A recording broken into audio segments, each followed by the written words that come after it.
اللهم صل على محمد وعلى آل محمد كما صليت على إبراهيم وعلى آل إبراهيم في العالمين إنك حميد مجيد. قال الله تبارك وتعالى في كلامه المجيد: أعوذ بالله من الشيطان الرجيم. بسم الله الرحمن الرحيم.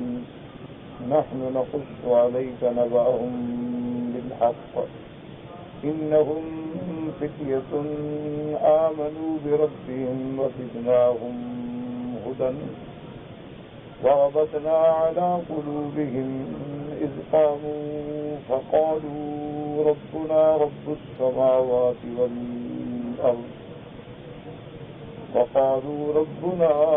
السماوات والأرض لن ندعو من دونه إلها لقد قلنا إذا شططا هؤلاء قوم اتخذوا من دونه آلهة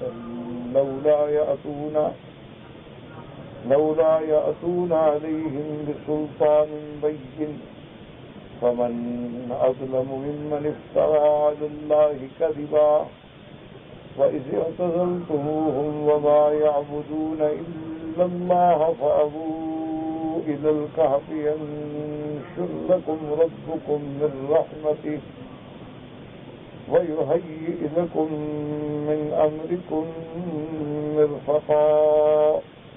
قال المؤلف المفسر رحمه الله تعالى: يقول تعالى: وصيرناهم على مخالفة قومهم ومدينتهم ومفارقة ما كانوا فيه من العيش الرغيد والسعادة والنعمة، فإنه قد ذكر غير واحد من المفسرين من السلف والخلف أنهم كانوا من أبناء ملوك الروم وسادتهم. اب مفسر رحمۃ اللہ علیہ فرماتے ہیں کہ اللہ پاک نے ان کو اپنی قوم کی مخالفت، اپنا علاقے کی مفارقت پہ ثابت قدم رکھا، حالانکہ وہ بہت بڑے لذات میں تھے. اور بہت سارے مفسرین متقدمین اور متاخرین نے یہ بھی فرمایا ہے کہ وہ لوگ جو تھے وہ بادشاہوں کی اولاد میں سے تھے، ملوک روم جو ہیں ان کی اولاد میں تھے اور بڑے سردار تھے اور شہزادے تھے. فَأَنَّهُمْ خَرَجُوا يَوْمًا فِي بَعْضِ أَعْيَادِ قَوْمِهِمْ وَكَانَ لَهُمْ مُجْتَمَعٌ فِي السَّنَةِ يَجْتَمِعُونَ فِيهِ فِي ظَاهِرِ الْبَلَدِ.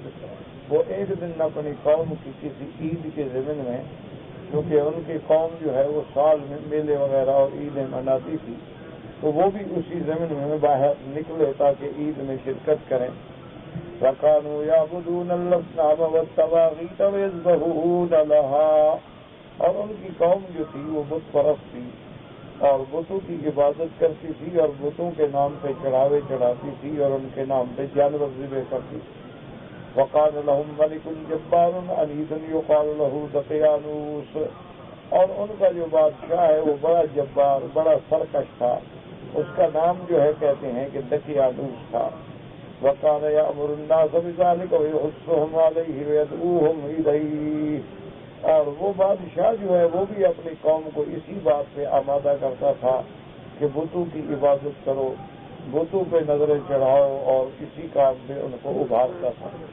فَلَمَّا خَرَجَ النَّاسُ بِمُجْتَمَعٍ ذَلِكَ وَخَرَجَ هَؤُلَاءِ الْفِتْيَةُ مَعَ آبَائِهِمْ وَقَوْمِهِمْ. جب لوگ ان موقع پر عید کے موقع پر نکلے تو یہ نوجوان جو تھے یہ بھی اپنے باپ دادا اور اپنی برادری کے ساتھ یہ بھی اس عید کے لیے نکلے. وَنَظَرُوا إِلَىٰ مَا يَصْنَعُ قَوْمُهُمْ بِعَيْنِ بَصِيرَتِهِمْ. اور انہوں نے بڑے غور سے اور بڑے تدبر سے دیکھا کہ ہماری قوم کیا کر رہی، ہماری قوم کس چیز کی عبادت کر رہی. عَرَفُوا أَنَّ هَٰذَا الَّذِي يَصْنَعُهُ قَوْمُهُم مِّنَ السُّجُودِ لِأَصْنَامِهِمْ وَالذِّبْحِ لَهَا لا ينبغي إلا الله الذي خلق السماوات والأرض. تو انہوں نے جب غور کیا، انہوں نے جب تدبر کیا تو وہ اس نتیجے پہ پہنچے کہ ان کی قوم جو کچھ کر رہی ہے بتوں کے لیے، بتوں پہ نظریں چڑھانا، بتوں کے نام پہ ذبح کرنا، بتوں کے نام پہ عبادت کرنا، یہ بات جو ہے بالکل غلط ہے. یہ تمام عبادت جو ہے صرف اسی ذات کے لیے بس ہے جو اللہ آسمانوں اور زمینوں کے پیدا کرنے والا۔ اس کی وجہ یہ ہے کہ جب آدمی اللہ تبارک و تعالیٰ کے دین میں غور و فکر کرتا ہے تو پھر اللہ راستے خود بخود کھول دیتے ہیں، کیونکہ اللہ کے قرآن میں فتویٰ ہے اور فرمان ہے وَالَّذِينَ جَاهَدُوا فِينَا لَنَهْدِيَنَّهُمْ سُبُلَنَا، جو ہمارے حصول کے لیے محنت کرتے ہیں تو ہم ان کی ہدایت کے لیے پھر ایک رستہ نہیں کئی راستے کھول دیتے ہیں۔ اللہ تبارک و تعالیٰ ان کے لیے راستے کھول دیتے ہیں اور پھر اللہ پاک ان کو سمجھ عطا فرماتے ہیں۔ تو جب تک آدمی غور ہی نہ کرے، دیکھیں نا آپ بیمار ہیں، اگر آپ کو اپنی بیماری کا فکر نہ ہو تو ڈاکٹر خود تو علاج نہیں کرے گا۔ سب سے پہلے تو آپ کو اپنی بیماری کا خود فکر کرنا ہوگا، سوچنا ہوگا کہ مجھے کیا بیماری ہے اور اس کے بعد کس ڈاکٹر کے پاس مجھے جانا ہے۔ مثال کے طور پر آپ کو ضرورت ہے کسی سرجن کی تو آپ فزیشین کے پاس نہیں جائیں گے، آپ کو ضرورت ہے کسی فزیشین کی تو آپ سرجن کے پاس نہیں جائیں گے۔ اس لیے جب تک آپ اپنی بیماری کا فکر نہیں کریں گے، طبیب کی تلاش نہیں کریں گے تو راستے نہیں کھولیں گے۔ جب آپ محنت کریں گے، سوچیں گے، محنت کریں گے، تلاش کریں گے تو پھر اللہ راستے بھی پیدا فرما دیں گے۔ انہوں نے جب غور کیا کہ یہ عجیب بات ہے کہ اپنے ہاتھوں سے بت بناؤ، اپنے ہاتھوں سے اصنام کو سجاؤ، اپنے ہاتھوں پہ انہیں جناب مندروں میں رکھو اور پھر ان کی پوجا شروع کر، یہ عجیب چیز ہے۔ محض یہ خیال کرنا کہ جن کی یہ تصویر ہے وہ تصویر والا راضی ہو جائے گا تو یہ تو خیال ہے، نہ کوئی اس پہ دلیل ہے، نہ کوئی برہان ہے، صرف ہوائے نفس ہے، ایک انسان کا خیال ہے کہ بھئی میں چونکہ اس صورت سے محبت نہیں کر رہا، صورت والے سے محبت کر رہا ہوں، یہ تو محض اس کے لیے ہے، اس کی یاد ہے، اس کا ذریعہ ہے۔ تو کیا بھئی تمہیں اس صورت والے نے حکم دیا ہے کہ تم ایسا کرو؟ اگر اسی نے ہی حکم نہیں دیا تو پھر تم کیوں کر رہے ہو؟ تو جب انہوں نے غور کیا تو سمجھ گئے کہ ہماری قوم جو ہے وہ گمراہی میں مبتلا ہے۔ فَجَعَلَ كُلُّ وَاحِدٍ مِّنْهُمْ يَتَخَلَّصُ مِنْ قَوْمِهِ وَإِنْ مِنْهُمْ يَتَبَرَّأُ عَنْهُمْ نَاحِيَةً۔ اب ہر وہ نوجوانوں میں سے ہر نوجوان اپنی اپنی جگہ پہ سوچتا رہا اور قوم سے الگ ہوتا گیا، علیحدہ ہوتا گیا کہ بھئی یہ بات ہمارا ذہن قبول نہیں کرتا۔ فَكَانَ أَوَّلُ مَنْ جَلَسَ مِنْهُمْ وَحْدَهُ أَحَدُهُمْ جَلَسَ تَحْتَ ظِلِّ شَجَرَةٍ فَجَاءَ الْآخَرُ فَجَلَسَ إِلَيْهَا عِنْدَهُ وجاء الآخر فجلس إليهما وجاء الآخر فجلس إليهم وجاء الآخر ولا يعرف واحد منهم الآخر وإنما جمعهم هناك الذي جمعهم قلوبهم على الإيمان۔ اب ان میں سے ایک آدمی گیا اور ایک درخت کے سائے کے نیچے جا کے بیٹھ گیا، پھر ایک اور آدمی آیا وہ بھی بیٹھ گیا۔ اچھا، ایک دوسرے کا تعارف بھی نہیں، ایک دوسرے کو جانتے بھی نہیں اور نہ یہ پتا ہے کہ ہم کیوں بیٹھے، بیٹھتے گئے تو ان کو یہ جمع کرنے کی اصل سبب کیا تھا؟ اللہ پر ایمان تھا۔ اس لیے ہمیشہ یاد رکھیں کہ اصل رشتہ جو ہے وہ ایمان کا رشتہ ہے۔ باقی تمام دنیا میں جتنے رشتے ہیں یہ سب عارضی رشتے ہیں، قومی رشتے ہیں، نسب کے رشتے ہیں، برادری ہے، قبائل ہیں، شعوب ہیں، شاخیں ہیں، لتعارفوا۔ اللہ نے فرما دیا یا ایھا الناس انا خلقناکم من ذکر وانثى وجعلناکم شعوبا وقبائل لتعارفوا، کہ لوگوں ہم نے تمہیں ایک مرد اور ایک عورت سے پیدا کیا، تم سب کا باپ آدم ہے اور ماں حوا ہے، تو تمہارا باپ دادا جب ایک ہے تو خاندان بھی ایک ہے۔ آگے جو ہم نے قبائل بنائے ہیں کہ بھی یہ قریش ہیں، یہ بنو حذیل ہیں، یہ بنو مرہ ہیں، یہ بنو قصی ہے، یہ بنو کلاب ہیں اور یہ فلان ہیں، یہ فلان ہے، سال ان کے لیے ہے تاکہ تمہیں ایک دوسرے کا پہچاننا، ایک دوسرے کا ملنا جو ہے وہ آسان ہو جائے۔ ورنہ اصل بات یہ ہے کہ اصل وحدت اور اصل اتفاق جو ہے وہ قوت ایمان میں ہے۔ انما المؤمنون اخوۃ، کہ ہر کلمہ پڑھنے والا جو ہے وہ ایک دوسرے کا بھائی ہے۔ اسی لیے حضور پاک صلی اللہ علیہ وسلم نے فرمایا کہ اگر کسی مسلمان کو مشرق میں کانٹا لگے تو مغرب کے مسلمان کو تکلیف ہوتی۔ اب دیکھیں نا، مثال کے طور پر جن جن ملکوں میں کوسووا ہے، بوسنیا ہے، فلسطین ہے، جیشان ہے، ہم لوگوں نے وہ جگہ بھی نہیں دیکھی، ہم نے وہ ملک بھی نہیں دیکھے، ہم نے وہاں کبھی گئے بھی نہیں، کوئی جب جگہ نہیں دیکھی تو کوئی جانے کا کیا۔ لیکن وہ مسلمانوں کو جب تکلیف پہنچتی ہے تو ہمارے دل دھڑکتے ہیں، اور جہاں مسلمانوں کو ذرا کامیابی ہوتی ہے ہم خوش ہو جاتے ہیں۔ تو وجہ کیا ہے کہ وہ ایمان کا رشتہ ہے، اصل جو ایک دوسرے کو جوڑتا ہے وہ ایمان کا رشتہ ہے۔ جس دن یہ ایمان کا رشتہ کمزور ہو جاتا ہے اسی دن وحدت مسلمہ ختم ہو جاتا ہے۔ اسی لیے میرے محبوب نے، محبوب دو عالم سیدنا محمد الرسول اللہ صلی اللہ علیہ وسلم نے جب مدینہ منورہ میں مہاجرین و انصار کو بھائی بنا دیا تو حضور پاک کے جانے سے پہلے جو قبائل تھے نا بڑے بڑے انصار کے، اوس تھا، خزرج تھے، ان کے آپس میں لڑائیاں تھیں، قبائل میں جھگڑے ہوتے، لیکن مسلمان ہونے کے بعد ایک ہو گئے۔ ایک دن اتفاق سے پھر لڑائی ہو گئی۔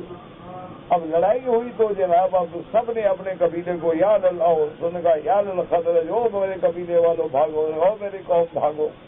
تو اب سارے جناب تیار ہو کر لڑائی کے لیے آ گئے۔ حضور صلی اللہ علیہ وسلم کو اطلاع ملی تو میرے آقا موقع پہ تشریف لے گئے اور آپ نے فرمایا دعوہا، یہ کیا نعرے لگا رہے اوس اوس خزرج، انہا منتنۃ، یہ قومیت کے نعرے بڑے بدبودار ہوتے ہیں۔ یہ کیا ہے کہ تم سندھی ہو اور تم ہندی ہو، تم پشتون ہو اور تم بلوچ ہو، پنجابی ہو، تم مہاجر ہو، تم مسلمان ہو۔ ہم نے فرمایا انا فیکم، میں تمہارے اندر موجود ہوں اور ابھی سے تم لڑ رہے ہو۔ تو فوراً ان کو سمجھ آ گئی۔ تو اس لیے اصل رشتہ جو ہے وہ ایمان کا ہے۔ اس لیے قرآن میں آپ دیکھیں نا، یا ایھا الذین آمنوا، یا ایھا الذین آمنوا، یا ایھا الذین آمنوا، ان الذین آمنوا وعملوا الصالحات۔ اللہ نے پورے قرآن میں کسی جگہ یہ نہیں فرمایا کہ اے قریشی ہو، اے بنو قصی، اے بنو کلاب، اے محمد۔ اللہ نے وصف بیان فرمائی کہ مہاجرین تھے، انصار تھے، لیکن کیا ہے کہ ایک دوسرے کے بھائی تھے، رحماء بینہم، ایک دوسرے سے محبت کرتے تھے، اشداء علی الکفار، کفار کے مقابلے پہ چٹان بن جاتے تھے اور آپس میں ایک دوسرے سے الفت کرتے تھے۔ اور آج اس کے بالعکس ہو گیا، ہم ایک دوسرے سے آپس میں دشمنی کرتے ہیں، کافروں کے مقابلے پہ لمبے بڑھ جاتے ہیں، تو پھر ہمیں کامیابی کیسے حاصل؟ کیونکہ ایمان نے تو ہمیں بتلا دیا ہے کہ محمد الرسول اللہ والذین معہ اشداء علی الکفار رحماء بینہم، کہ آپس میں رحمت ہو، کفر کے مقابلے پہ سختی ہو، کفر کے مقابلے پہ شدت ہو، اور تم ایک دیوار بن جاؤ، واعتصموا بحبل اللہ جمیعا ولا تفرقوا۔ اچھا، اللہ کی شان دیکھو کہ اللہ نے مسلمانوں کو اتنی نوازا ہے کہ تمام اہم راستے، تمام اہم دریا، تمام اہم زمینیں، تمام اہم معدنیات، تمام دنیا کی اہم ترین نعمتیں جو ہیں اللہ نے ساری مسلمان ملکوں کو دی ہیں، کافر محتاج، لیکن اس نے ہمیں لڑا دیا ہے اور ہم خود ایک دوسرے سے پہلے پہنچا رہے ہیں۔ وہ کہتا ہے میرا نمبر لگ جائے، وہ کہتا ہے میرا نمبر لگ جائے، ورنہ اللہ پاک نے تو ہر چیز مسلمانوں کو دی، اللہ نے ہر چیز جو ہے وہ ایمان والوں کو دی، کہ اگر آج بھی عالم اسلام متحد ہو جائے، کوئی لڑائی کی ضرورت نہیں، کوئی سر پھٹول کی ضرورت نہیں، کوئی گولے بارود پھٹوانے کی ضرورت نہیں، تم اتفاق پیدا کرو، تم اپنے اندر علم پیدا کرو، تم اپنے اندر علم اور علم کی دولت حاصل کرو۔ علم کا مقابلہ علم سے کیا جاتا ہے، علم کا مقابلہ جہل سے نہیں کیا جاتا۔ تو ہمیشہ یاد رکھیں کہ علم کا مقابلہ جو ہے وہ علم سے ہوتا ہے۔ حضرت نانوتوی رحمت اللہ علیہ کے زمانے میں ایک بہت بڑا پادری تھا، عیسائی تھا، اس نے پورے انڈیا میں آ کے جناب بڑا ادھم مچایا اور مسلمانوں کو مناظرے کے چیلنج دیے کہ جی میرے ساتھ مناظرہ کرو۔ تو حضرت نانوتوی رحمت اللہ علیہ اس کے لیے مناظرے کے لیے تشریف لے آئے، وہ جگہ مقرر ہو گئی، تاریخ مقرر ہو گئی۔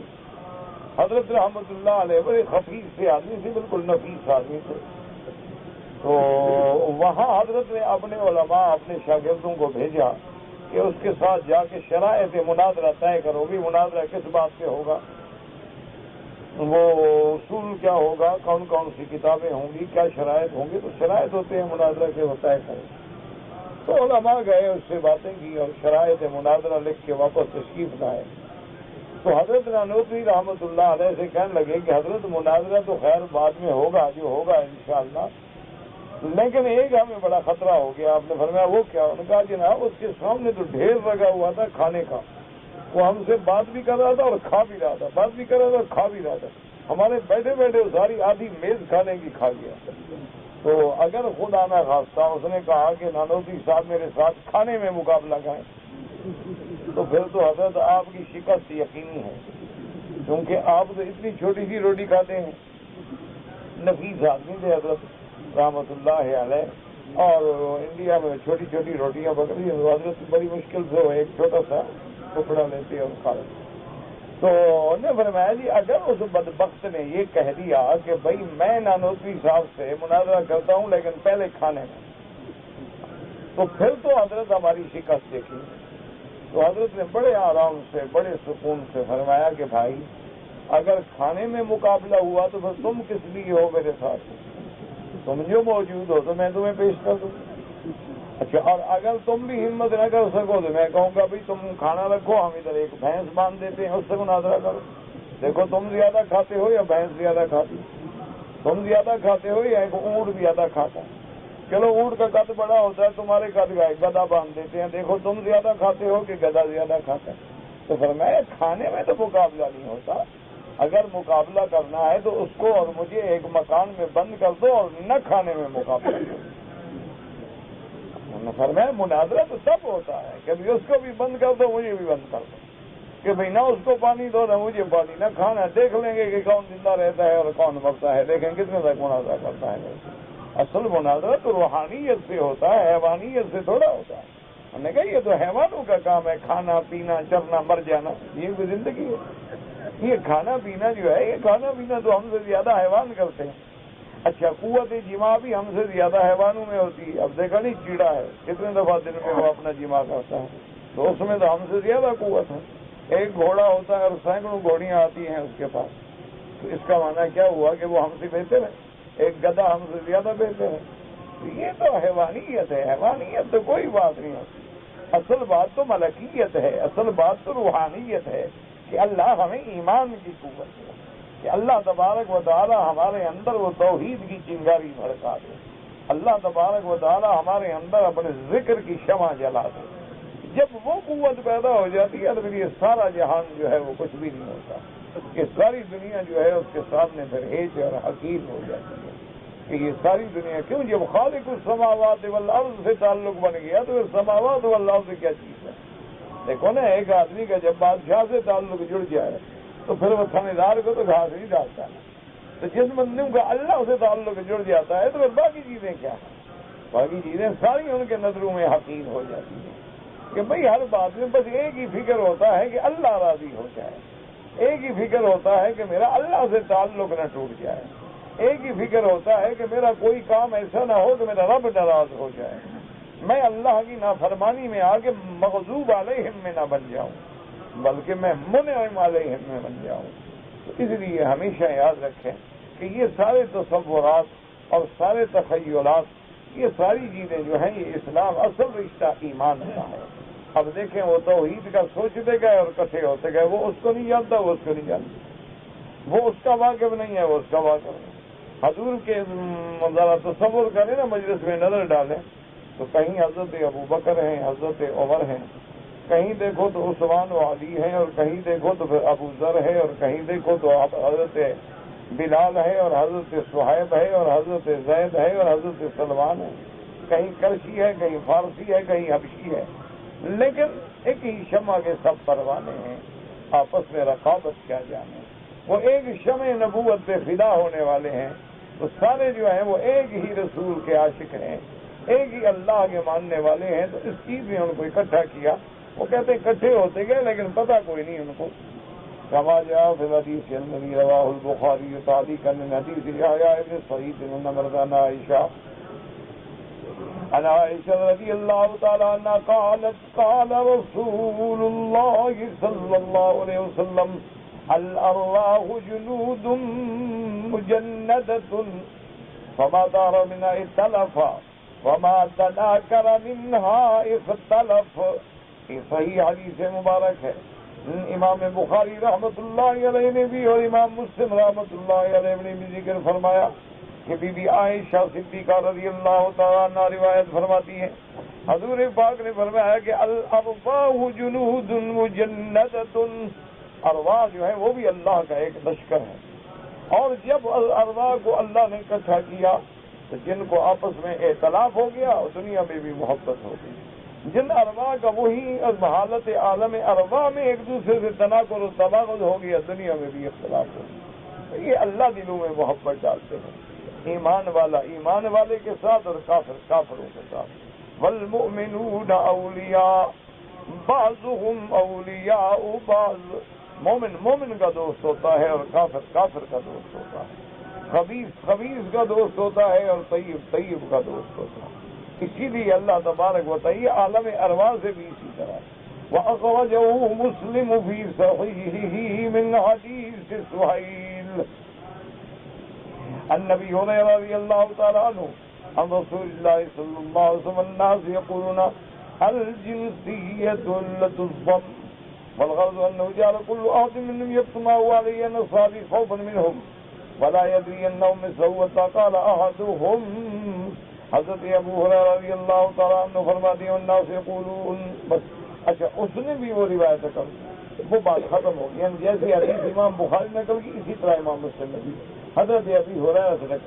اب لوگ کہتے ہیں کہ الجنسیت علت الضم، کہ جنس جو ہے وہ ملنے کا سبب ہے، کہ ہر جنس سے میلان رکھتی ہے۔ اب دیکھیں نا کہ کبوتر کبوتروں کے ساتھ بیٹھتا ہے، چڑیا چڑیوں کے ساتھ بیٹھتا ہے، باز باز کے ساتھ بیٹھتا ہے، اسی طرح جنگل میں آپ جائیں تو ہر حیوان اپنی جنس کے ساتھ بیٹھتا ہے، تو یہ ایک سبب ہوتا ہے۔ والغرض انه جعل كل واحد منهم، اب حالت یہ تھی کہ وہ سارے نوجوان جو درخت کے نیچے اکٹھے ہوئے ایک دوسرے سے چھپا رہے ہیں، ایک دوسرے کو بتا نہیں رہے کہ میں کیوں ادھر علیحدہ بیٹھا ہوں، وہ چھپ رہے ہیں، پتہ نہیں میں اس کو بتاؤں اور یہ جا کے بتا دوں، تو وہ ایک دوسرے پہ بھی بیچارے ظاہر نہیں کر رہے۔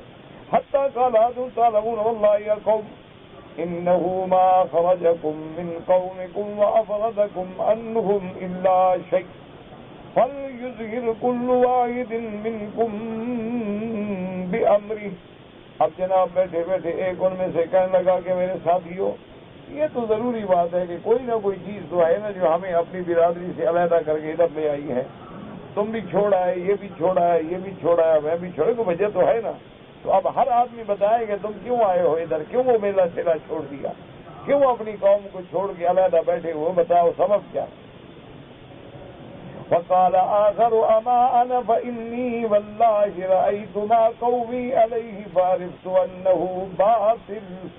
ان میں سے ایک کہنے لگا کہ بھائی سچی بات پوچھو، میں نے جب اپنی قوم کی عبادت دیکھی، اپنی قوم کا بت پرستی کا غلغلہ دیکھا، میں سمجھ گیا ہے جھوٹے، یہ کیا ہے، بت بھی کوئی نفع دے سکتا ہے، یہ کیا طاغوت، یہ اصنام کیا نفع دے سکتے ہیں۔ وَإِنَّمَا الَّذِي يَسْتَحِقُّ أَن يُعْبَدَ وَحْدَهُ وَلَا يُشْرِكَ بِهِ شَيْءٌ هُوَ اللَّهُ الَّذِي خَلَقَ السَّمَاوَاتِ وَالْأَرْضَ وَمَا بَيْنَهُمَا۔ اصل بات یہ ہے کہ عبادت کے لائق صرف اسی کی ذات ہے جس اللہ نے آسمانوں اور زمینوں کو پیدا کیا، اس کے سوا کوئی عبادت کے لائق نہیں ہے۔ وقال الآخر انا والله وقالي كذلك وقال الآخر كذلك حتى توافقوا كلهم على كلمة واحدة۔ دوسرے نے کہا خدا کی قسم مجھے بھی یہی چیز لے آئی ہے بھائی، میں بھی سمجھتا ہوں یہ باطل ہے، اصل بات وہ ہے کہ اللہ کی عبادت ہو۔ تو اس طرح سارے اقرار کرتے گئے اور سارے اللہ کی توحید پہ اکٹھے ہو گئے، اللہ نے ان کو ایمان پہ اکٹھا کر دیا۔ وصاروا يدا واحدة وإخوان صدق، اب ایک ہو گئے۔ فاتخذوا لهم معبدا يعبدون الله فيه وعرف بهم قومهم فمشوا بأمرهم إلى ملكهم۔ ان لوگوں نے یہ کیا کہ علیحدہ اپنی ایک جگہ بنا لی، وہاں وہ سارے چپ کر کے اکٹھے ہو جاتے اور وہاں جا کے اللہ کی عبادت کرتے، وہاں علیحدہ آپ اللہ کی عبادت کرتے، لیکن ان کی قوم نے بادشاہ کو چغلی کھائی اور پہنچا دی، کیونکہ جہاں حق والے ہوتے ہیں نا وہاں منافق بھی ہوتے ہیں، جہاں اللہ والے ہوتے ہیں تو وہاں شیطان والے بھی ہوتے ہیں، جہاں حزب الرحمان ہوتا ہے وہاں حزب الشیطان بھی ہوتا ہے۔ تو وہ لوگ بھی ہوتے ہیں جو اللہ والوں کی جاسوسیاں کرتے ہیں، ان کے خلاف شکایتیں لگاتے ہیں. تو ان نے جا کے بادشاہ کو شکایت کر دی. فاستعذرهم بين يديه فسألهم من أمرهم وما هم عليه فأجابوا بالحق وادعوه إلى الله عز وجل. اب بادشاہ نے ان کو حکم دیا کہ گرفتار کر کے پیش کرو. بادشاہ کے سامنے جب پیش ہوئے تو بادشاہ نے پوچھا بھی تم لوگوں کا کیا عقیدہ ہے؟ دیکھو جو لوگ اپنی قوم سے ڈر رہے تھے، آج اللہ نے توحید کی وجہ سے کیسی طاقت دی کہ بادشاہ کے سامنے کھڑے ہوئے ڈٹ گئے. انہوں نے کہا بالکل ہم اللہ کے سوا کسی کو نہیں مانتے، اور تمہیں بھی دعوت دیتے ہیں کہ تم بت پرستی کو چھوڑ دو اور اللہ کی عبادت اختیار کرو. اسی کا اللہ نے قرآن میں ذکر کیا وَلِهَذَا أَخْبَرَ تَعَالَىٰ عَنْهُمْ بِقَوْلِهِ وَرَبَطْنَا عَلَىٰ قُلُوبِهِمْ إِذْ قَامُوا فَقَالُوا رَبُّنَا رَبُّ السَّمَاوَاتِ وَالْأَرْضِ لَن نَّدْعُوَ مِن دُونِهِ إِلَٰهًا وَلَن فِي تَأْوِيلِهِ لَا يَكُونُ مِنْ هَٰذَا أَبَدًا لِأَنَّا لَوْ فَعَلْنَا ذَٰلِكَ كَانَ بَاطِلًا وَلِهَٰذَا قَالَ لَقَدْ قُلْنَا إِذًا شَطَطًا أَيْ بَاطِلًا كِذْبًا وَبُهْتَانًا.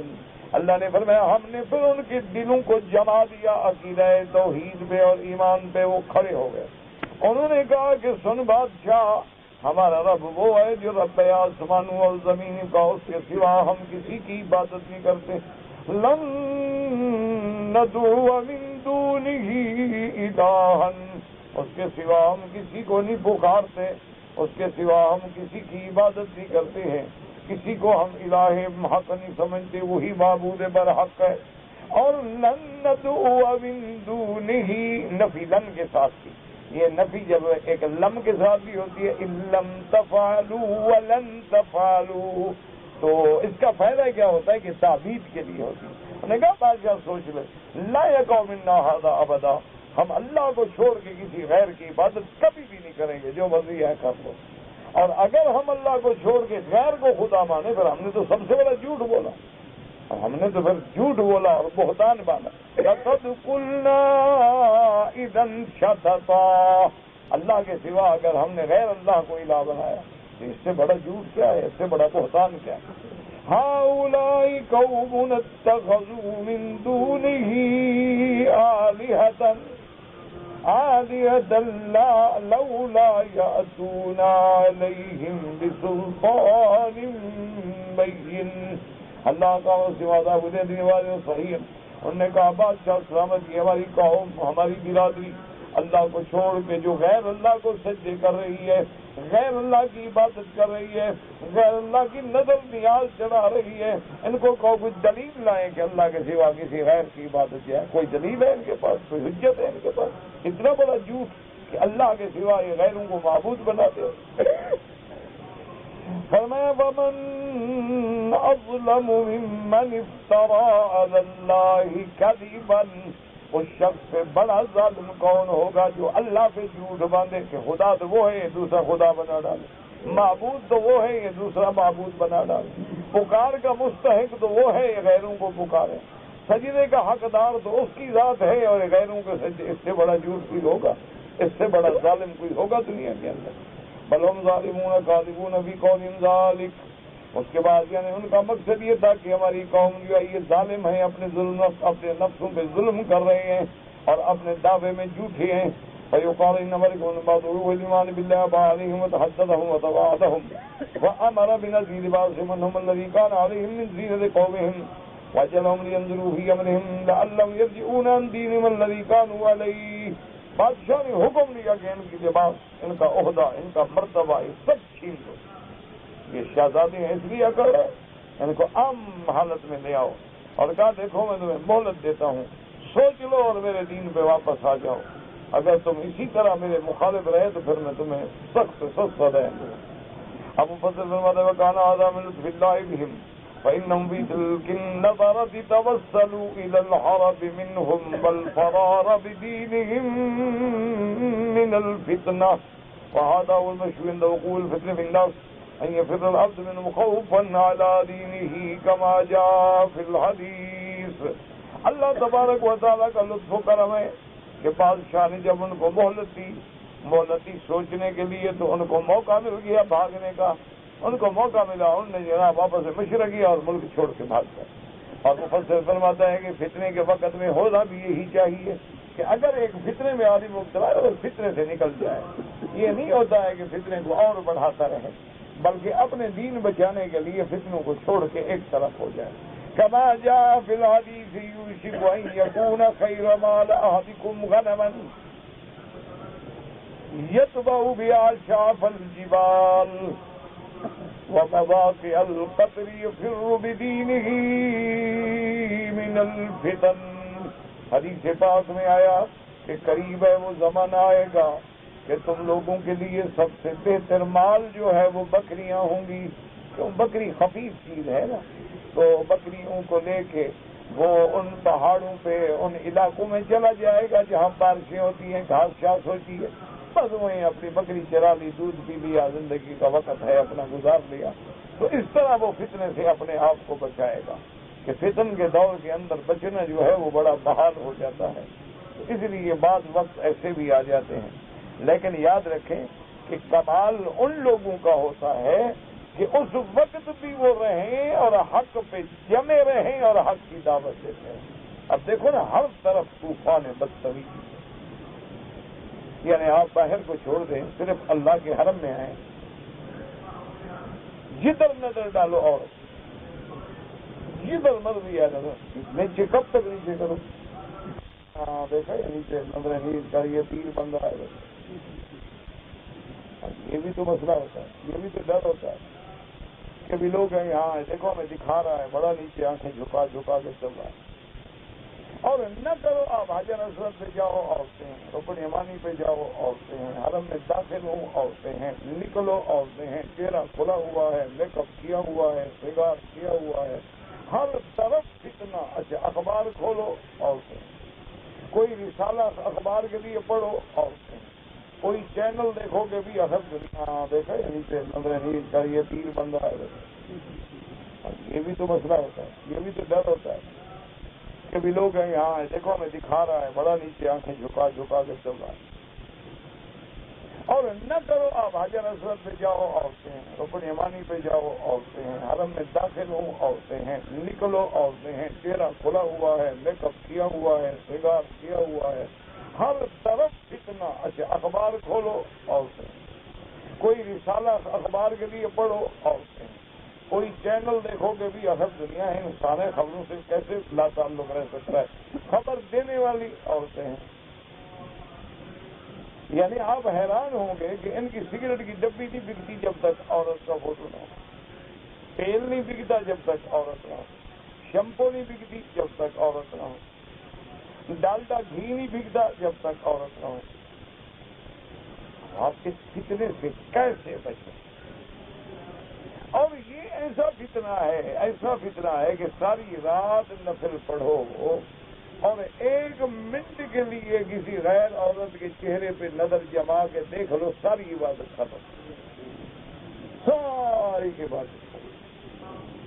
دیکھو نا میرا بھائی، جلاب کتنا ہوتا ہے؟ جلاب سکمونیا، جلاب جو ہے نا اس کی چھوٹی سی گولی ہوتی ہے، ایک گولی تو سارا پیٹ کا ستیہ ناش کر دے،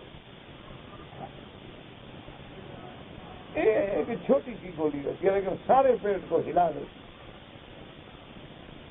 یہ ایک ایسا فتنہ ہے بد نگاہی اور بد نظری کا، اور خاص طور پہ عورت کا۔ ایسے تو نہیں نا کہ میرے محبوب دو عالم، رحمت جو جہاں صلی اللہ علیہ وسلم اپنی وفات کے وقت بھی امت کو بار بار ڈرا رہے، ایاکم وفتنۃ النساء، ایاکم وفتنۃ النساء، ایاکم وفتنۃ النساء۔ یعنی حضور کی وفات کا وقت امت کو ڈرا رہے، خبردار عورتوں کے فتنے سے بچنا، خبردار عورتوں کے فتنے سے بچنا، خبردار عورتوں کے فتنے سے بچنا۔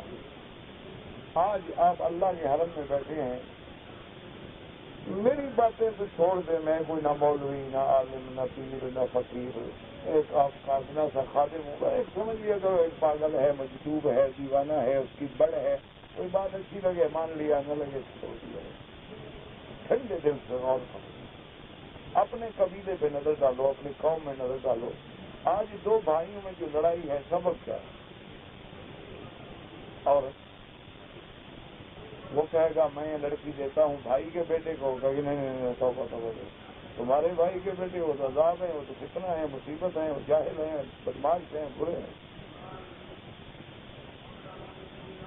وہ کہے گا میرا بھائی غریب ہے، میں چاہتا ہوں کہ کچھ اس کی مدد کر دیں. اپنے بچوں کے کھانے کا ہے نہیں، بھائی کو دینے چلا.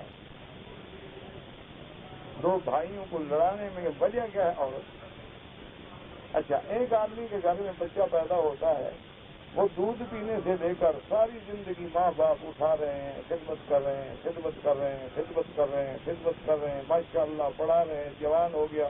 اب ماں باپ رات دن دعائیں مانگ رہے ہیں، اللہ میرے بچے کی کوئی اچھا رشتہ ہو جائے، کوئی اچھی بیوی، کوئی اچھی بہو ہمیں مل جائے، ہم ان کی خوشیاں دیکھیں، اس کی وجہ سے اولادیں ہوں، ان کی اولادوں کو کھلائیں، پوتوں کو کھلائیں.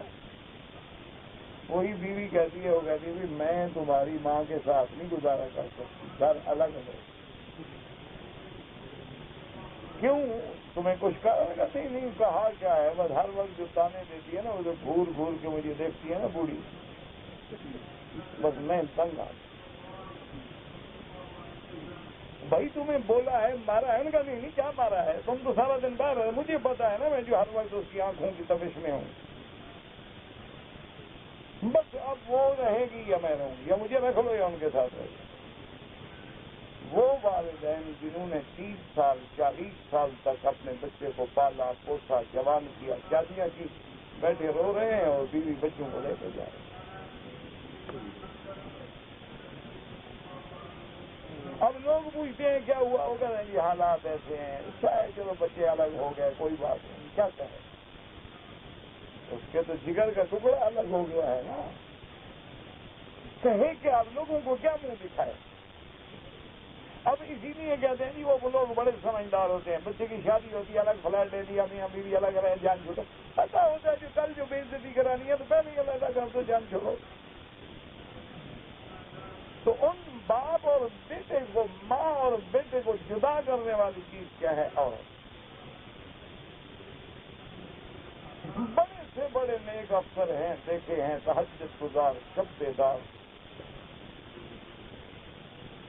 لیکن جناب روز جب گھر آئے تو بیوی نے کہا گئے گھر میں بچوں کی روٹی نہیں ہے، صاحب افسر بنا پھرتا ہے. اور دیکھا نہیں ہمارے ساتھ وہ کلرک ہے، اس کے گھر میں فریج ہے، ٹی وی ہے، کار ہے، تم افسر بنے پھرتے ہو، موٹر سائیکل بھی نہیں. لعنت ہے تمہاری افسری پہ. رات دن بھڑکا بھڑکا کے رشوت کے سستے پہ لگا. اس کو برباد کرنے والی کون ہے؟ عورت. اسی لیے علماء نے لکھا ہے نا کہ حضرت آدم کو جنت سے نکالنے والی کون ہے؟ عورت. بی بی ہوا نے کہا نا کھا لیتے ہیں ہمیشہ رہیں گے مزے کریں گے. حضرت آدم نے بھی مان لی.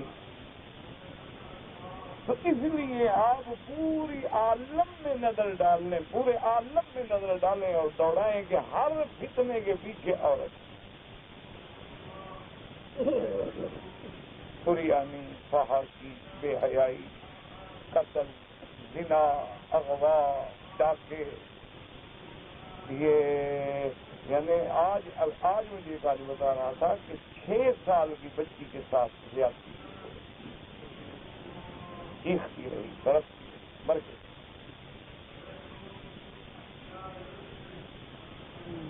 اللہ اکبر، انا للہ و انا الیہ. اچھا ایمان سے کہا کہ ایک آدمی دوسری شادی کرتا ہے. اچھا اس دوسری شادی کی مخالفت کون کرتی ہے؟ عورت. عورت کہتی ہے نا دوسری عورت لائیں، مرد تو 2 لانا چاہتا ہے نا، جھگڑا تو عورت کا رہی ہے. تو عورت کی دشمن ہے، مرد کیسے دشمن ہے؟ وہ تو کہتے ہیں اچھا ہے گھر میں 2 رہو بھائی، تم اپنے کمرے میں رہو، اپنے کمرے میں رہو، کھاؤ پیو کٹے کام کرو، ایک دن تم کرو ایک دن وہ کرو، جھگڑا نہ کرو، بہنیں بن کے رہو. تو کہتی ہے نہیں میں اس حکم کو برداشت کروں، پھر میری کیا وہ نہیں کہتی. وہ کہتی ہے اچھی بات ہے، میں دوسری شادی میری ہے اور پہلی گھر میں بیٹھی ہے، میں اس کی جب تک نکالوں نا پھر میں عورت تو نہ ہوئی. یہ تمام جن جو ہے نا جی اللہ معاف کرے، ایاکم وفتنۃ النساء، ایاکم وفتنۃ النساء، حضور نے فرمایا خبردار خبردار عورتوں کے فتنے سے بچو۔ اسی لیے میں کہتا ہوں کہ کیا اب آدمی تفسیر پڑھا رہا ہو، سامنے قرآن رکھا ہو، اللہ کا کعبہ عورت کھڑی ہو، یہ دیکھ لیتا کہاں گیا پڑھنا پڑھانا؟ اب فرشتہ تو ہے نہیں کہ اس کی آنکھیں ادھر نہیں جائیں گی، تو حل کیا ہے؟ بس وہی بات بتا کیا ہے کہ آدمی بکریاں رہ گئے کہیں الگ ہو جائے، نہ بندہ ہوگا نہ بندے کی ذات ہوگی، نہ کوئی ہوگا نہ نظر آئے گا اس کا سادہ کا رسول اللہ صلی اللہ علیہ وسلم میرے آقا نے سچ فرمایا کہ دنیا میں رہنا مشکل ہو جائے گا، فرمایا بس بکریاں لیں اور وہاں چلے جائیں جہاں بارش وارش ہوتی ہو، گھاس واس اگائے گا، بکریاں چر کر لیں گی۔ نیچے اترا، مہینے کا سودا لیا، جا کے بیٹھ گیا، علیہ وعلیکم السلام، اللہ کا قرآن پڑھتے رہو، ذکر کرتے رہو، اپنا ایمان بچا۔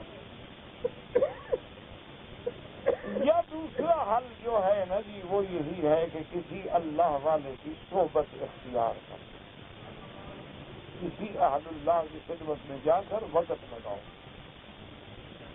10 دن 20 دن، مہینہ، 2 مہینے، 4 مہینے، جب چھٹی کے ملتے ہیں نا لوگ جاتے ہیں تفریح کرنے کے لیے کہ چلو جی آج فلاں ملک جاتے ہیں، آج جناب ہنی مون مناتے ہیں، آج انجوائے کرتے ہیں، آج کسی اللہ والے کی صحبت میں چلے جاؤ، بس وہاں رہو گے مہینہ ایک، حلال کھاؤ گے، نمازیں پڑھو گے، عبادت کرو گے، ذکر کرو گے، ولی اللہ کی صحبت نصیب ہوگی، قرآن درس سنو گے، نہ باہر بازار جاؤ گے، نہ تماشے دیکھو گے، نہ بس اللہ کی رحمت سے اصلاح ہو جائے۔ بس یہ ایک مہینہ اگر ہمت کر لو تو یہ نہیں ہے کہ دنیا میں دروازے بند ہو گئے، دروازے کھلے آرام سے، اور کوئی مجھے تو وہی کوئی حل نظر نہیں آتا، سیدھی سی بات، میرا تو کوئی عقل ہی کام نہیں کرتا۔ اب جناب فرماتے ہو فی اگر ایسے حالات پیدا ہو جائیں تو پھر لوگوں سے علیحدہ ہونا شریعت میں جائز ہے، بما یفوت بها من ترک الجماعات والجمعہ، کیوں؟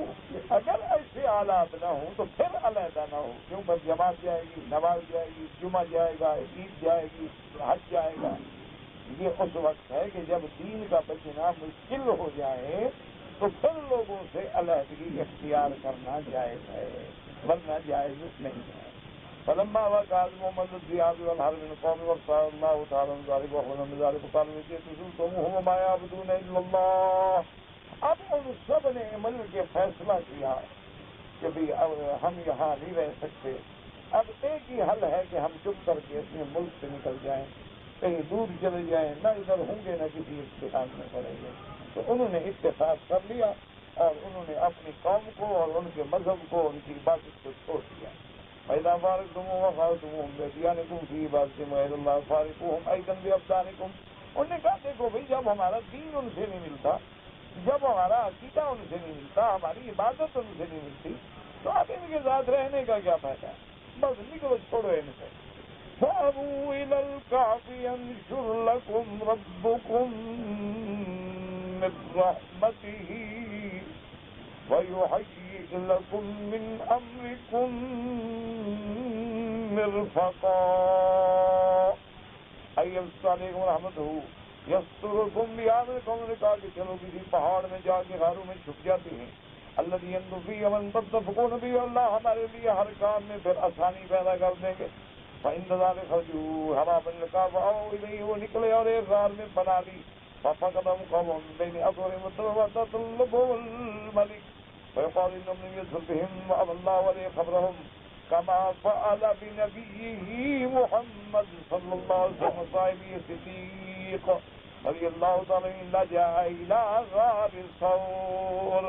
اب وہ غار میں جا کے چھپ گئے، اب بادشاہ نے حکم دیا پکڑو پکڑو پکڑو، لیکن اللہ نے سب کو اندھا کر دیا، کوئی بھی ان کو نہ دیکھ سکا اور کوئی بھی ان تک نہ پہنچ سکا۔ جیسے اللہ تبارک و تعالیٰ نے اپنے پیارے حبیب حضرت محمد مصطفیٰ اور ان کے ساتھی حضرت صدیق رضی اللہ تعالیٰ عنہ کی حفاظت فرمائی جب آپ نے ہجرت کی، اور جب آپ غار ثور میں تشریف لے گئے وجعل المشركون من قریش الطلب فلم يأتوا إلى ما أنهم يمرون عليه، قریش ڈھونڈتے ڈھونڈتے آ گئے، غار کے اوپر پہنچ گئے، اسی پہاڑ پہ پہنچ گئے. وعندها قال النبي صلى الله عليه وسلم الصديق في قول يا رسول الله لو أن نظر إلى موضع قدميه لأبصرنا. وہ پہاڑ کے بالکل اوپر اسی غار پہ کھڑے ہیں. حضرت صدیق گھبرا گئے. انہوں نے کہا کہ یا رسول اللہ صلی اللہ علیہ وسلم اگر ان لوگوں نے ذرا بھی نیچے نظر ڈالی تو ہمیں دیکھ لیں گے، کیوں جیسے ہم نیچے سے دیکھ رہے ہیں وہ بھی تو دیکھ سکتے ہیں نا. لیکن میرے آقا نے کیا فرمایا یا ابا بکر ما ظنک باثنین اللہ ثالثہما. حضور نے فرمایا ابو بکر تمہارا کیا خیال ہے ان دو کے بارے میں جن کے ساتھ تیسرا خدا ہو؟ ان دو کا کون بگاڑ سکتا ہے؟ اللہ والوں کے ساتھ پھر اللہ ہوتا ہے. اور دعا کرو اللہ ہمیں اللہ والا بنا دے اور اللہ والوں کی جوڑ جگا دے اور اللہ والوں سے لو لگا دے، اللہ والوں سے جوڑ لگا دے اور تعلق بنا دے، پھر بات بنے گی.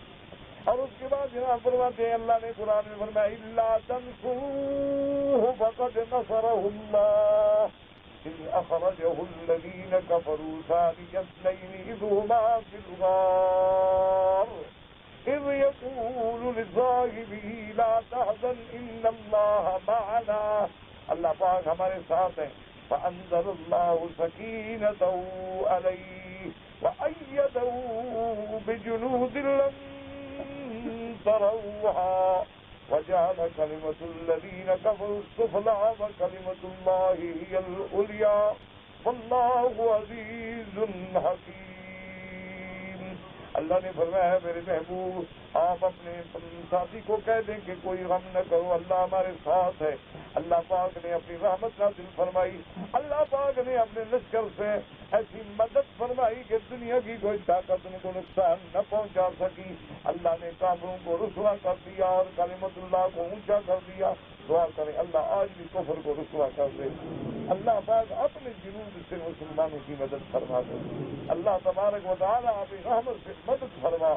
اللہم اصلح ذات بینہم، اللہم وحد صفوف المسلمین، الف بین کلمتہم، اللہم اہلک اعداءک اعداء الدین، اللہم انزل علیہم بأسک الذی لا یرد عن القوم المجرمین.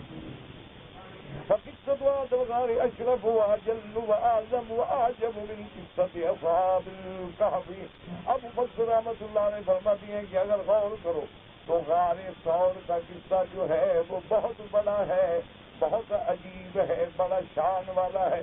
کیوں وہاں چھپنے والے اولیاء اللہ تھے اور یا محمد رسول اللہ سے کیا مقابلہ ہو کہ وہاں چھپنے والے جو ہیں ولی ہے نا، نبی تو نہیں ہے.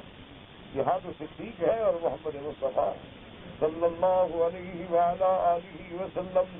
وقد قيل إن قومهم كفروا بهم وقفوا على باب الغار الذي دخلوه فقالوا ما كنا نريد منهم من عقوبة فما فعلوا بأنفسهم فأمر الملك برجم باديهم ليحرقوا مكانهم وفعلوا ذلك وفي هذا نذر.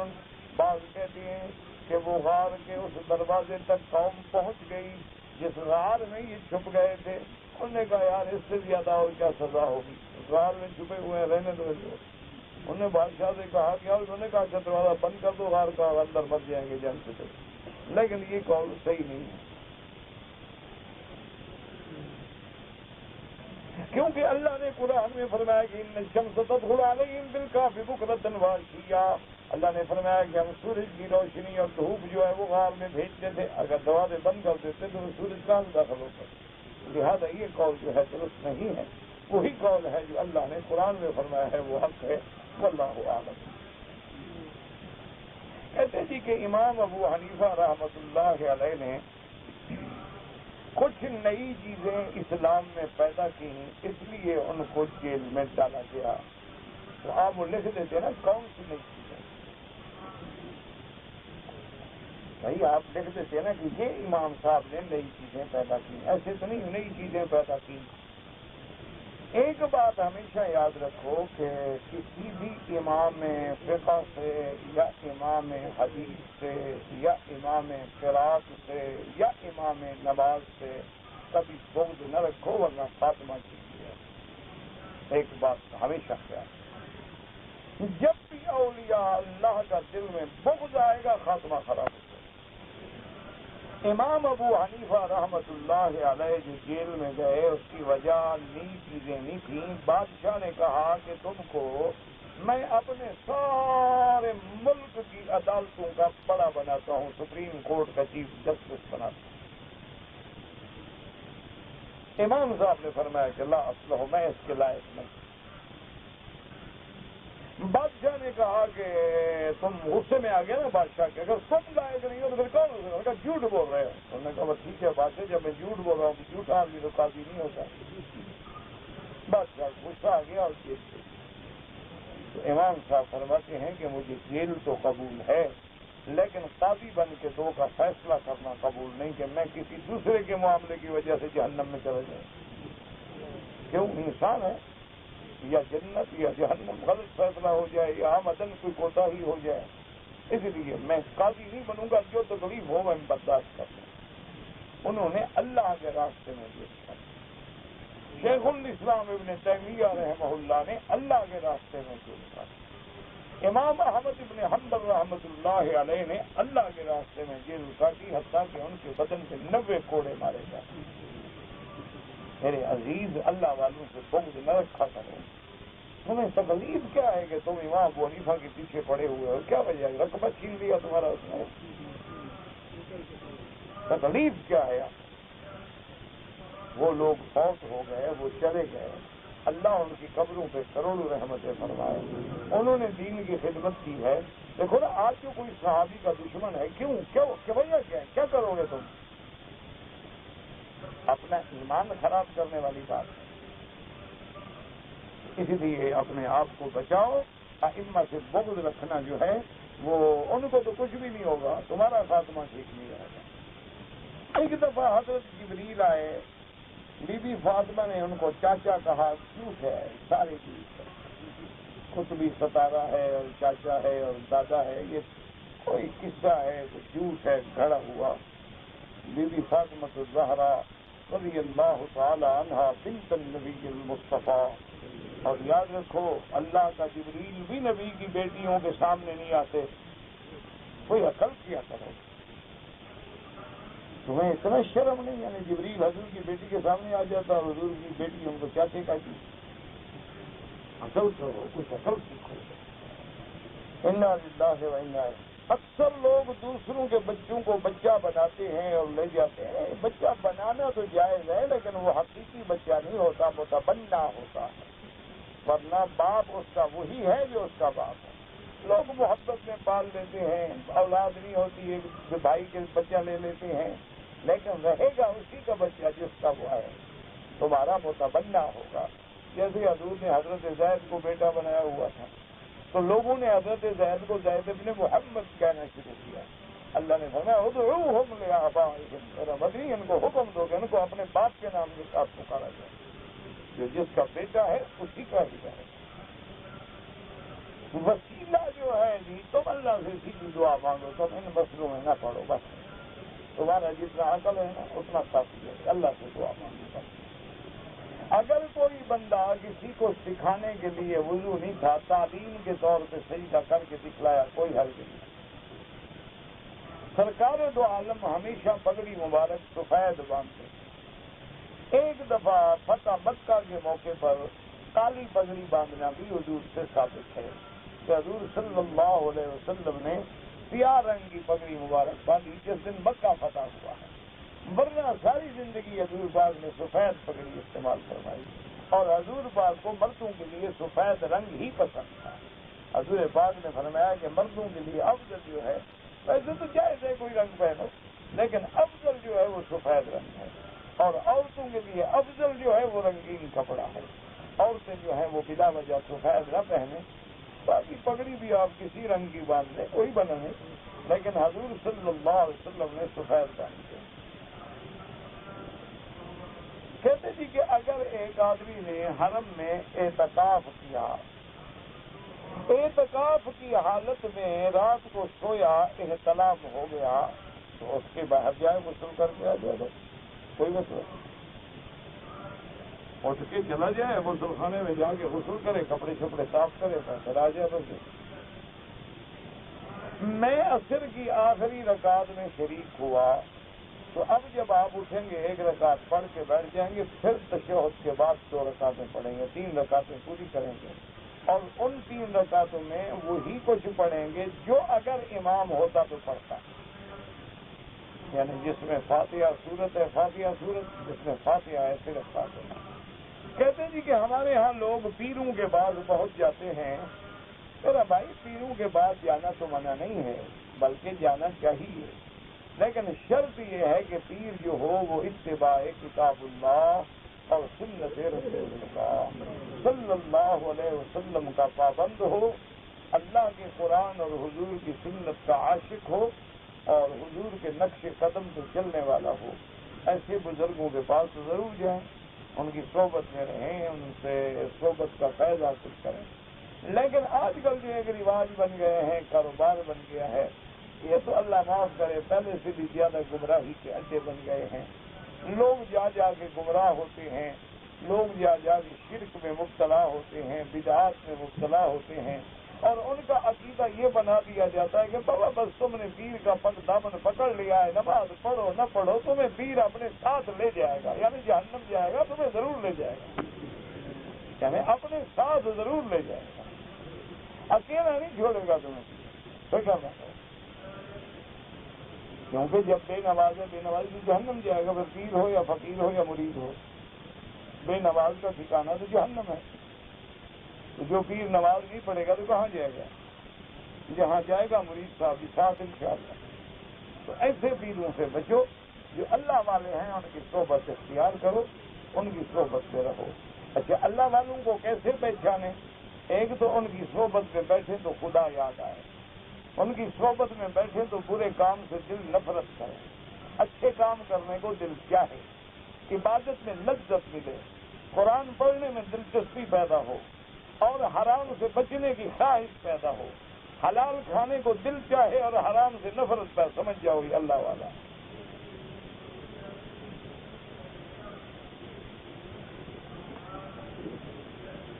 عورتوں کا امام عورت بن کر, ہاں عورت امام عورتوں کا بن سکتا ہے, تمہارا نہیں بن سکتا. نہیں ایسا نہ ہو کہ کبھی مہربانی کر کے بیوی کو مسلے پہ کھڑا کر دو اور پیچھے ہاتھ باندھ کے کھڑے ہو جاؤ, کیونکہ وہ 24 گھنٹے جو ہاتھ باندھے کھڑا ہوں نماز میں بھی 5 منٹ کھڑے ہو جاتے ہیں, تو پھر نماز نہیں ہوگا. میرا ایک بھائی ہے نشتر ہسپتال میں بیمار ہے, اللہ شفا عطا فرمائے, اللہ ہر بیمار پہ رحم فرما دے. دعا کرو اللہ ہماری اولادوں کی, نسلوں کی, اور جن لوگوں نے کہا ہے, جن لوگوں نے دعا کے لیے لکھا ہے, اللہ سب کے لیے تمام امراض ظاہرہ اور باطنہ سے نجات کا فیصلہ فرمائے, اور شفا کاملہ اور صحت عاجلہ عطا فرمائے. اللہ جسمانی بیماریوں سے بھی اور روحانی بیماریوں سے بھی بچائے.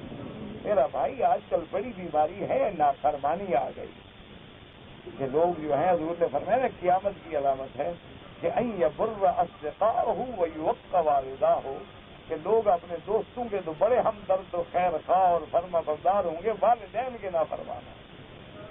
دوستوں کے ساتھ 2 بجے رات تک بیٹھے ہیں, گپ ہے شپ, والدین کا چہرہ دیکھنے کے لیے تیار ہیں.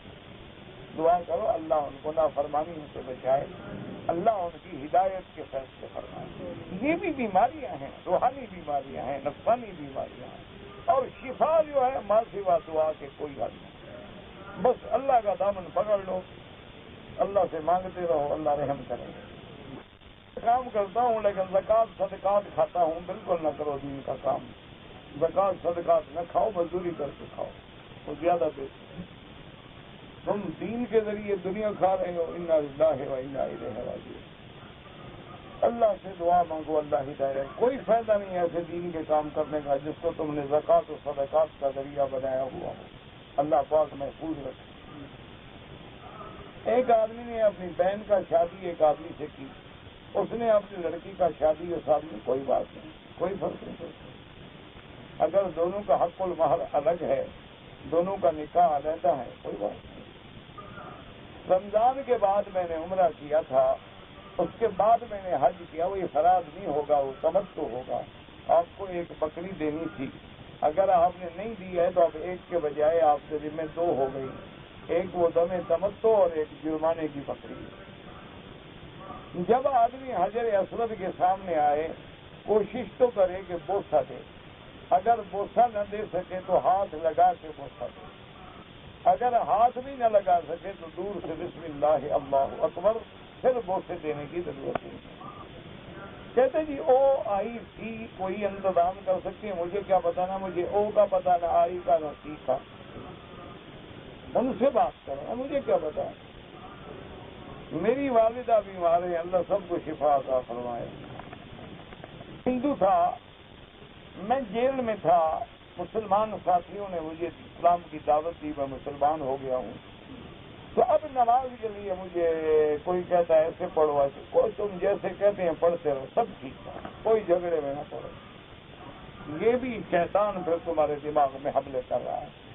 یاد رکھو اماموں میں کوئی جھگڑا نہیں ہے، کوئی امام نہیں کہتا کہ 5 کے بجائے 6 نمازیں پڑھو، کوئی امام نہیں کہتا کہ مغرب کی 3 رکعتوں کے بجائے 4 رکعت پڑھو، کوئی امام بھی نہیں کہتا کہ فجر کی 2 رکعت کے بجائے 3 رکعت پڑھو.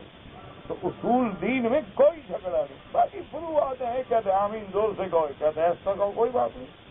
یہ کوئی جھگڑا نہیں ہے، شیطان دماغوں میں ڈالتا ہے ہمارے. یہ کوئی جھگڑے نہیں ہے، اصول ایک ہے، دین ایک ہے، بنیاد ایک ہے، خدا ایک ہے، نبی ایک ہے، کعبہ ایک ہے، اور عقیدہ ایک ہے. یہ تو فروعات کے مسائل. اب دیکھو جیسے لباس میں ہر آدمی کہتا ہے کوئی شلوار قمیض پہن رہا ہے، کوئی بھی ٹوپ پہن رہا ہے، کوئی پگڑی باندھ رہا ہے، کوئی ٹوپی باندھ رہا ہے. اسی طرح فروعی مسائل ہیں، یعنی مستحب مسائل ہیں. ایک امام کے نزدیک آمین زور سے کہو تو افضل ہے، دوسرا کہتا ہے آہستہ کہو تو افضل ہے، لیکن آمین تو کہہ رہے ہیں، کوئی فرق نہیں. یہ کوئی جھگڑا نہیں میرا بھائی.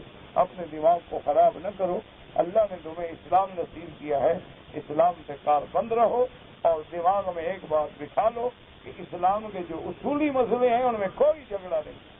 اگر کوئی جھگڑا ہے تو فروعات میں ہے، فروعات میں ہوتا رہتا ہے، کوئی مسئلہ ہی نہیں.